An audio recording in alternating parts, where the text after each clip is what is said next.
Hey everybody, it's me, DeoGenZ, and you are watching another episode of Let's Play Jurassic Park Trespasser. On the last episode, we just defeated the dreaded box maze, and we are on to explore more of the island. You know, that maze can actually be pretty deadly. Not really maze, but puzzle. If you don't kill that velociraptor, he'll follow you and, well, basically destroy you. There's no way to complete that puzzle unless you defeat that raptor, because he will follow you, and he will fuck you up. So, be warned. I did say that most of the dinosaurs can be avoided, but on certain occasions you have to whip out a pistol and blow the faces off. But that's not such a big deal when you have actual ammo. It becomes a problem when you don't have ammo. Now right over there we can see a brachiosaur, but I do believe there's a raptor over there, so I'm going to steer clear there, keep my distance, and keep my bullets as well. That's a really cool aspect of this game, is that it really forces you, whether it was meant to force you or if it was unplanned glitch like that, it really forces you to use your bullets wisely. You can't just go into every battle and say, oh, you know what, I'm going to shoot him up, because there's probably more dinosaurs on the horizon. In fact, you can count on that, this being Jurassic Park Trespasser. Now, we're going to actually take the high road here and just do that, avoid wasting our bullets. Because we could take the low road down there. You see where that raptor is, all sketchy and wanting to eat us. And of course, drop my friggin' gun. Oh, by the way, you're looking at our cleavage right now. That is our health meter. That heart tattoo, yeah, when that fills up with red, you're almost dead. So, if you ever get this game and you're like, wait, where's the health meter? I never know if I'm gonna die. Just look down. So, if you look down though, speaking of which, to below the monorail, you'll see there's a lot of raptors down there. There's that one there, but there's a lot more to come. And I just don't feel like dealing with them. The first time I ran through this game, I went up here, and I'm going to do it again, because it's just the sensible solution. I mean, I don't really know how much ammo is down there. I do believe there is like a shack over there. I don't know if it has a gun, though. And I don't care, because I have my gun, and that's all that matters. Oh, and while we're on the topic of guns, let me just mention something to you guys. I'm a peace-loving hippie, and guns aren't really my thing. So, I can't tell you exactly what gun I'm using. Right now, I'm guessing it's a pistol. Could be something else. Don't know. It's a lot easier when the sound is on, of course, because she'll say such and such amount of shots, or this clip is full. And if there's a clip that's full, I know it's a automatic or semi-automatic, but that's just using my, oh, wow. Huh. Can't believe we actually killed that guy. Yeah, see, this thing actually tips over and can crush you. On one of the takes, I actually died from that. I stayed on it too long. It wasn't this one, I think it was the second one, but, cool, free, raptor kill. Yeah, but that was, I could just figure that out on deductions of logic. But I'm not going to tell you guys what these official names are. I really don't give a shit. As a peace-loving hippie, it doesn't matter to me. So, I just see it as a means to survival in this game. And, of course, that doesn't mean I don't condone games like this or first-person shooters. I mean, I think first-person shooters are a blast. But in real life, I have no idea what guns are. Talk to me about arm cannons and Metroid, and I'll get back to you, because I could actually understand that crap. Real-world guns, don't even bother. And here we have a floating box, it looked like. So we'll just hop over that. Oh, getting tricky there. Haha. Yeah, they put that second lift there. I'm not sure why. I guess if you fall off, you can run back to safety. And again, I haven't taken the low road. Did I just seriously drop my gun? Ugh, I hate that. See, it's just like ridiculous things like that. When you drop your gun for no reason, just because you made a jump. That really pisses me off. Yeah, I mean, I've never taken the low road down there, but hey, if you guys are brave enough to trek it, tell me how it goes. I'm not even sure if you can fully make it all the way. Crap. Let's try and avoid this guy. And we'll run over to the other monorail. Make a break for it. Yeah, but if you guys come down here, tell me if you can actually complete the level like that. And I'm not trying to challenge you guys to any skill thing or anything like that, suggesting that I'm better in skill. I'm clearly not. Oh, my boobs are red. That's not good. Or my tattoo, anyway. But I just want to know, because there are points in this game where you can't even progress just because of the way that the landscape has been formed. Again, this is a very glitchy game, and you'll come across paths, or patches, I should say, that you can't even cross. It'll look like normal, regular ground, looks like you should be able to cross over it, but there will be an invisible wall, or you'll fall down there, or slip. There's some freaky stuff that happens in this game. And I just don't want to take the chance. In fact, as you'll see later, I'm going to get stuck in a pool. But I'll leave that for that episode, don't worry about it now.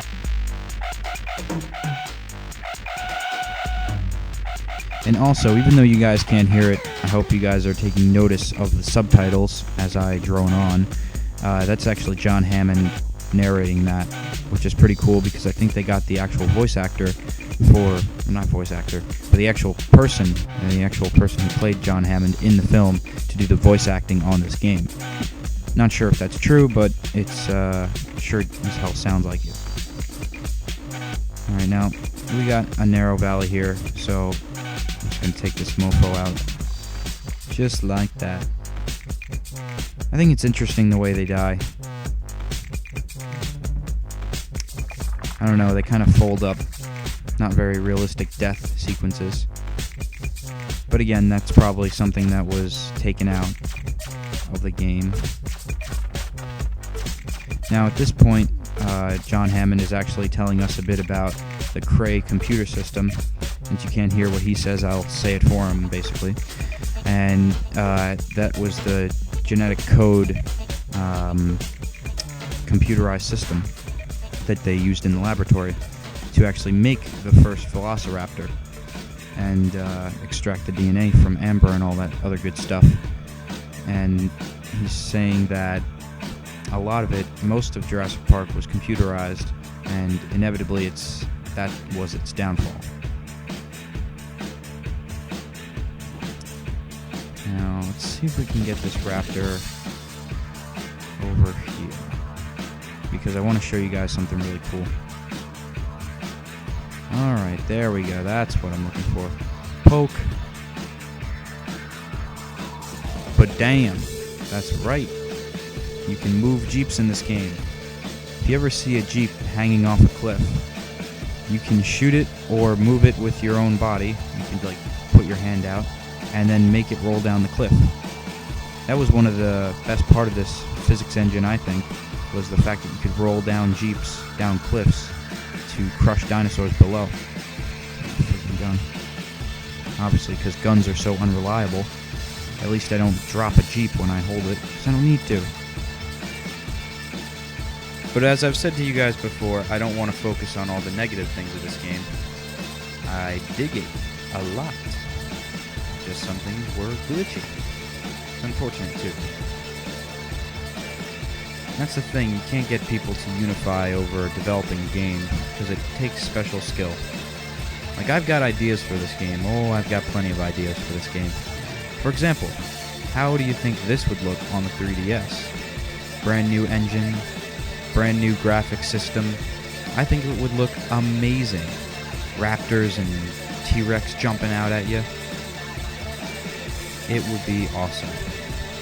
You know, so I've got plenty of ideas, and many times people have ideas. It's just implementing them. It's pretty hard. You see, just like that, I very unrealistically walked right past that raptor. because there's no way in real life that thing would have let me go. Not a chance. Although I guess I can't say definitively, because we'll never know, or at least not yet, how true dinosaurs were back then. That's probably one of the coolest things about Jurassic Park, and maybe something you guys should get a grasp on for why I'm doing this Let's Play and why I've done past Jurassic Park things, is the fact that it's not just a simple movie to me. It was, first of all, it was a great book by Michael Crichton. If you guys didn't know, Jurassic Park isn't just a movie. Die, fuck.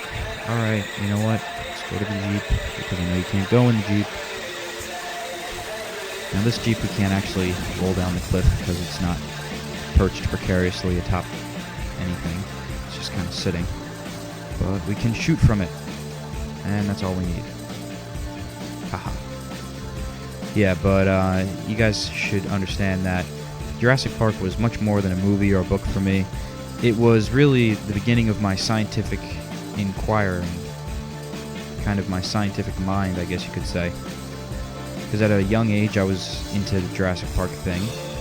And it kind of got me hooked on the whole idea of DNA and dinosaurs and looking at things in a scientific, reasoning way. So, really, I mean, come to think of it, Jurassic Park got me set on my path that I'm on now. It's really funny what things will set our life, and we don't even realize it. But if you guys watch Holic, it's all heats to Zen, which means it's inevitable. Any anime fans out there? Learning a whole lot about me today. I love Jurassic Park and anime. I guess you could tell that I love Jurassic Park from doing the LPs. But I always thought that the story of Jurassic Park was intriguing too. Bringing back creatures that don't exist now, bringing them back from hundreds of millions of years ago, and letting them coexist with humans. And the fact that they're such territorial and savage beasts, you know, that's it always makes for interesting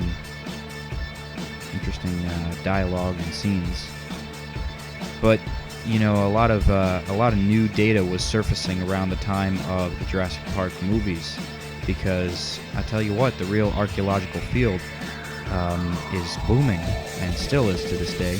Maybe not as much because people can't sponsor digs as much. People can't fund that kind of thing with this economy. But back in the day, all kinds of new data was emerging. How many raptors are we looking at here?